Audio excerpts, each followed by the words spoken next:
Didn't I? I'm glad I got that faith that there's a power out there much, much greater than me. And I'm much, much happy that I can ask him for help on a daily basis. Because I don't take any credit for anything. I don't take any credit for my sobriety because he can, I can't, and I'm going to let him. You know, that's a fact. He can. You got to ask him, you know. Got to do a little bit of work. Chad was asking me about step one. We got to surrender. We got to get rid of them demons and surrender and have a higher power take over, because he's much greater than any other power that's out there. He can make the devil go away. He can make the devil go away. He's done it for me more than once. Get this guy off my shoulder. He's bugging me. And he does. And he does. That's a fact. I'm going to get back into what I'm supposed to be doing up here. I'm Charlie, and I'm an alcoholic. And I talked a little bit last week. A lot of you weren't here because it was terrible weather. But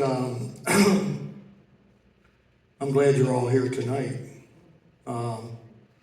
I was born downtown Detroit, right down there where the 1967 riots started. I watched homes built, burn right down to the foundations. I seen a fireman get shot off the ladder. It was sad. It was like being in a little miniature war. That was a bad year, 67. I lost my mom in February of 67. She was 47 years old. Cancer got her. And she left 6 of us rugrats behind for my dad to take care of. I had a hard time with that. You know, she was a good Christian woman, so I know where she's at today. There's no doubt in my mind. In fact, my dad was a Catholic. My mom she went to a non-denominational church, so I got a little bit of both sides. And my uncle, my mom's brother, he was a Baptist preacher, and my cousin on my dad's side was a Catholic priest. So I had a lot of religion in my time, you know. I believe in one religion, and that's Jesus Christ. That's the only religion I believe in. And I believe that if you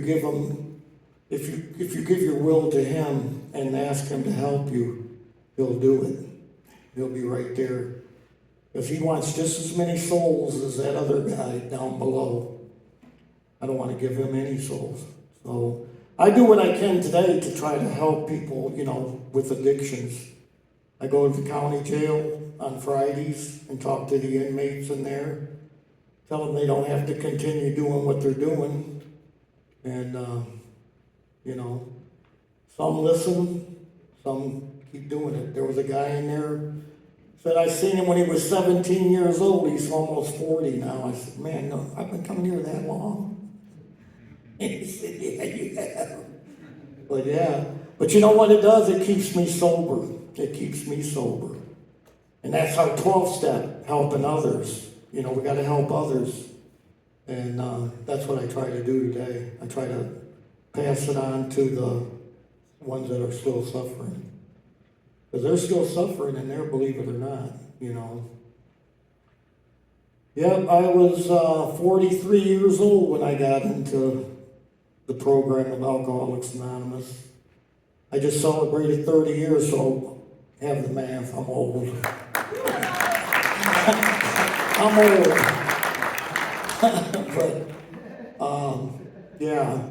And that's what I had to do. Back then, I got in a real bad motorcycle accident. Obviously, you can tell by, you know. And I swore to God I would never touch a drink again. And my brother-in-law, he got hurt in an accident, about a month before me. And hard to believe, but a drunk driver hit them head on. They were going to a wrestling match. And my brother-in-law seen it coming, so he braced himself with his hand on the dash. He was in the passenger seat. and he took his foot and he braced himself, and he shattered his wrist and he pushed his femur through his acetone, whatever bone that is. And I know what the femur is because I lost part of mine. Yeah, I swore I would never take a drink again. I swore to God I would never do it. And when I got out of the hospital, my brother-in-law was still recovering, and I went to my sister's because, alcoholism causes things that we don't like divorces and all the good stuff that goes with it. And so I ended up going to my sister's house after the hospital for her. She did dressing changes and, helped me, fed me, and, got me back to where I could at least get around. And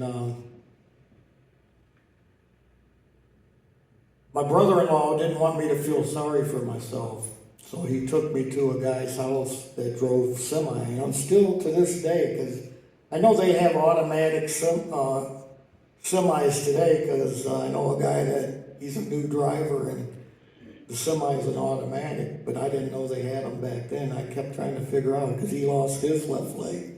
And I'm trying to think, how does he work the clutch? Because he was above the knee too, and all these things were going through my head, but they were drinking, and I kept saying no, and I meant it, but alcohol won that battle, and I had 2 beers, and that's all it took. We went back to my sister's house, and I called my little brother, and because I lived with my 2 little brothers before the accident, because the house that I did live in, I wasn't welcome there anymore.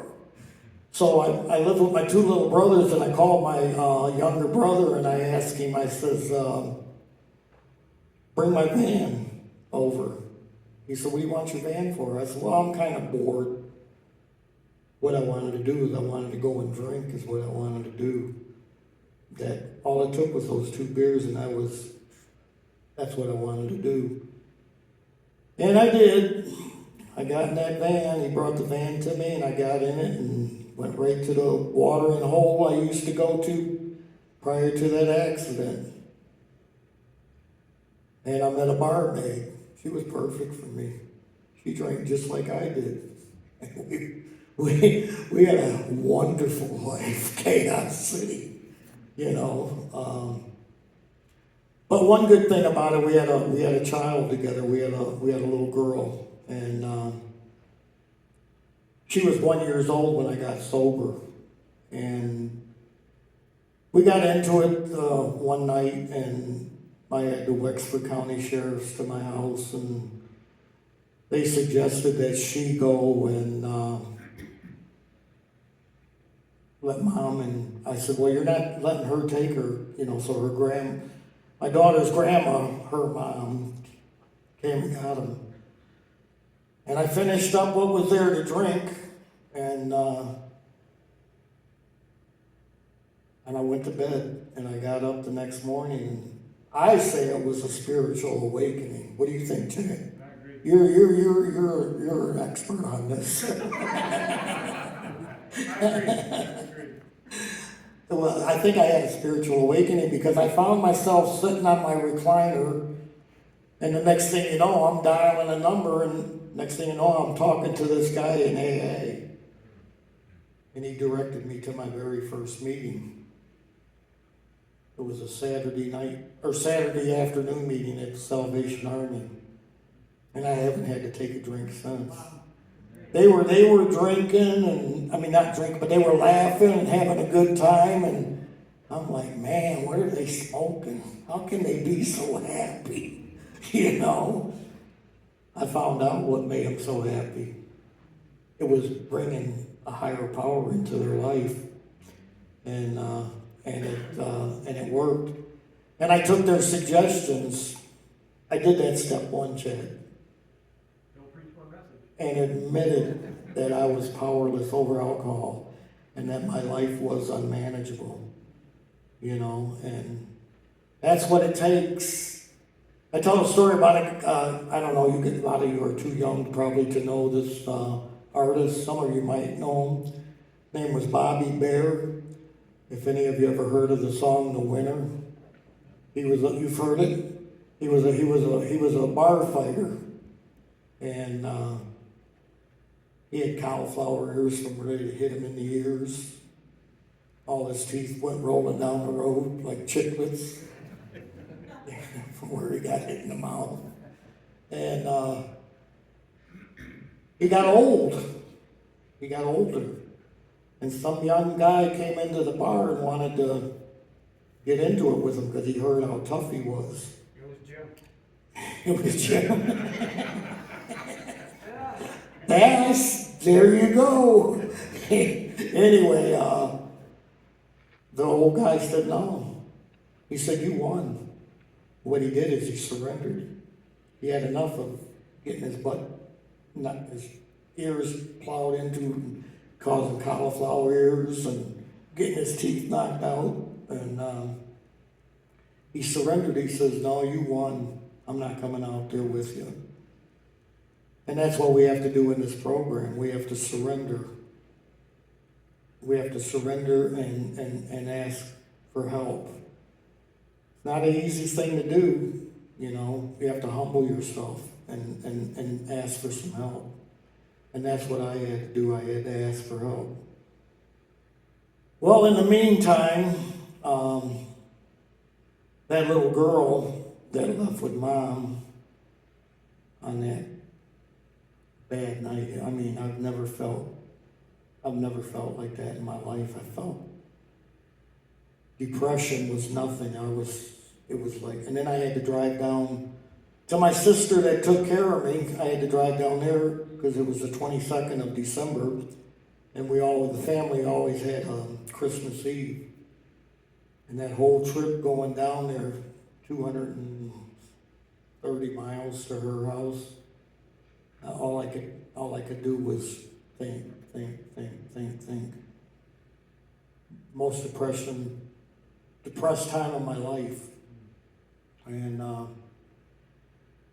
I did Christmas Eve, and then I got back in my car and I drove back up here, and I started hitting meetings on a regular basis. This one old guy, I called him up because I didn't know where they were. I called him up, and he's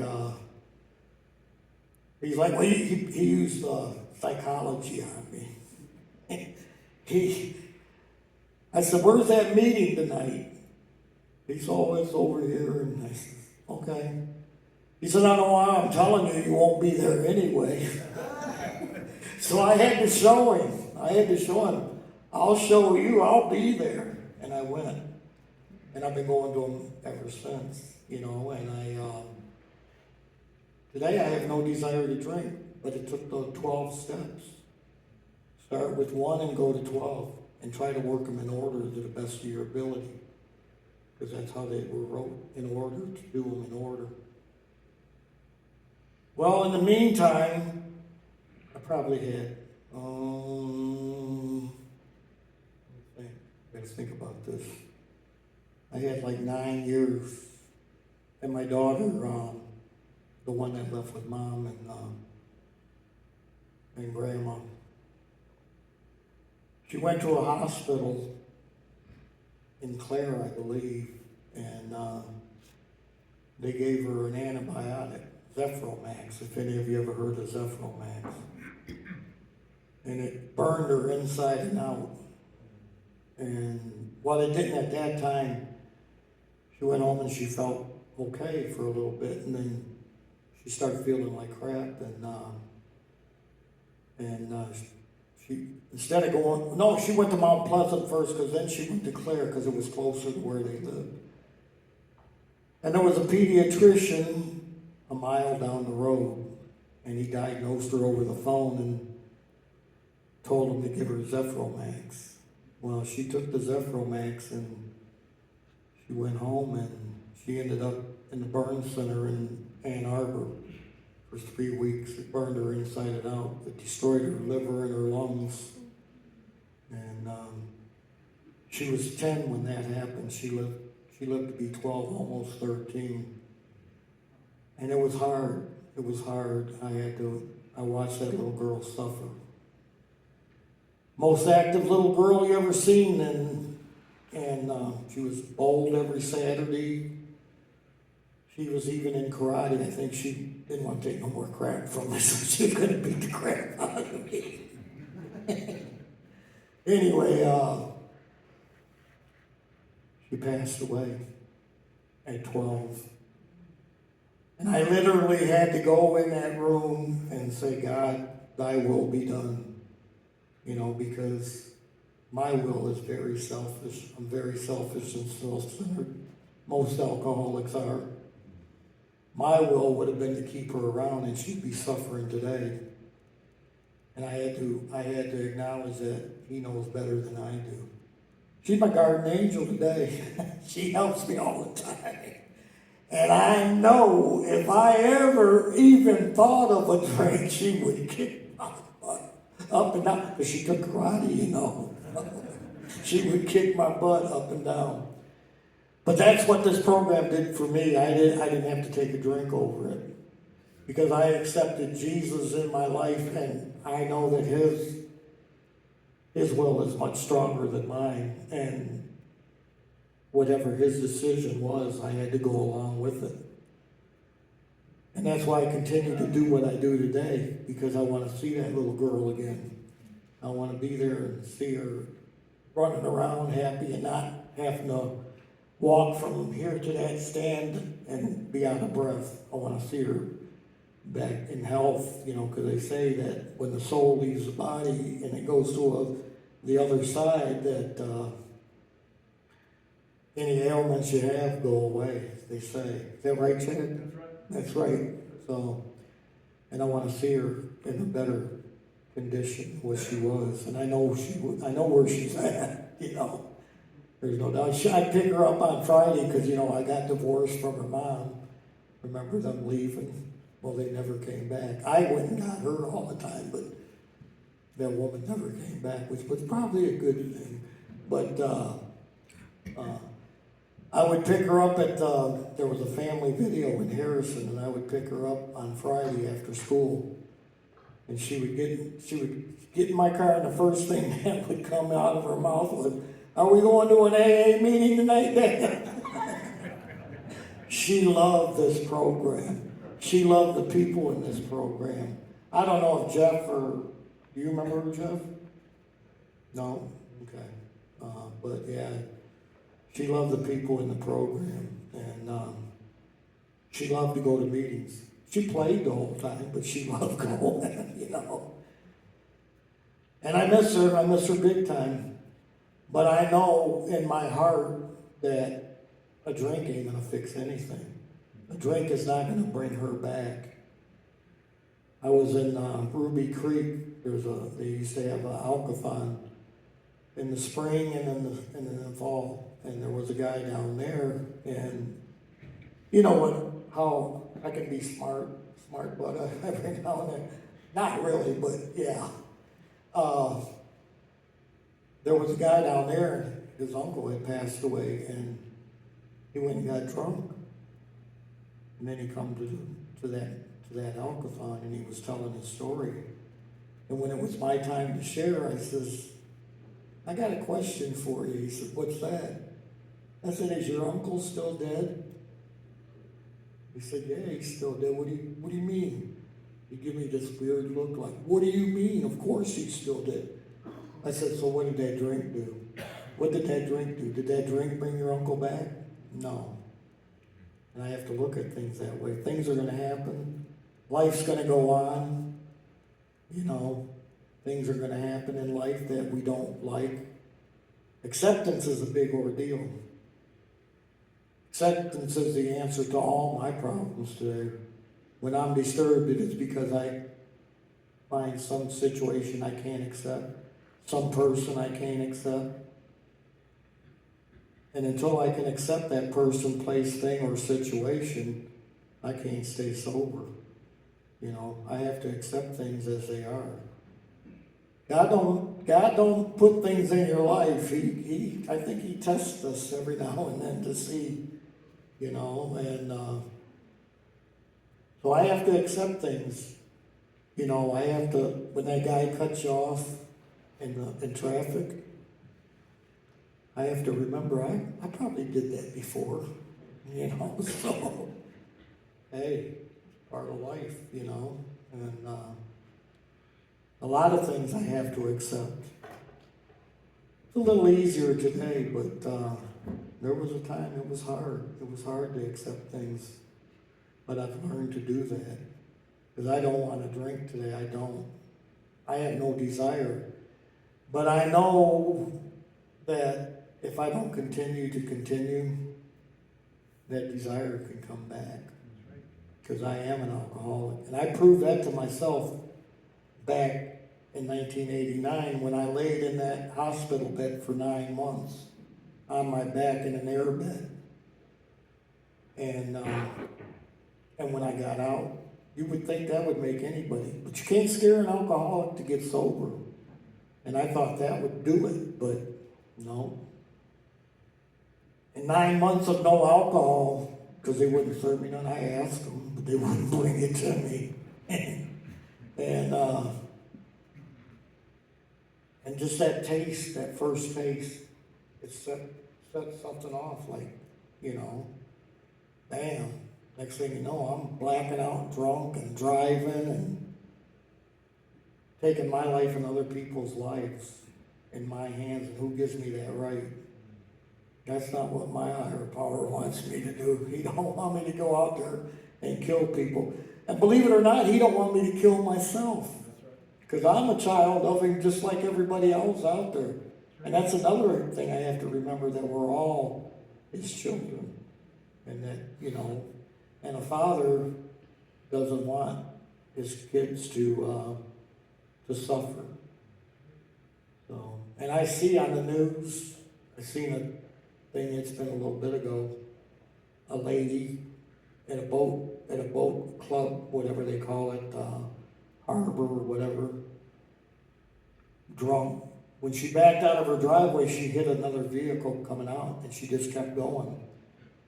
Well, she got to this birthday party, and it was a kid's birthday party, and there was, kids and their parents. She was so drunk she ran through the wall and she killed little kids and adults too. And I don't ever want that to happen. But I have to have that reminder every now and then. They say some of us have to die so the rest of us can live. And that, I believe that, because I have to see what that stuff will do to you. And I always say this: I haven't drove through no wall and killed no little kids yet.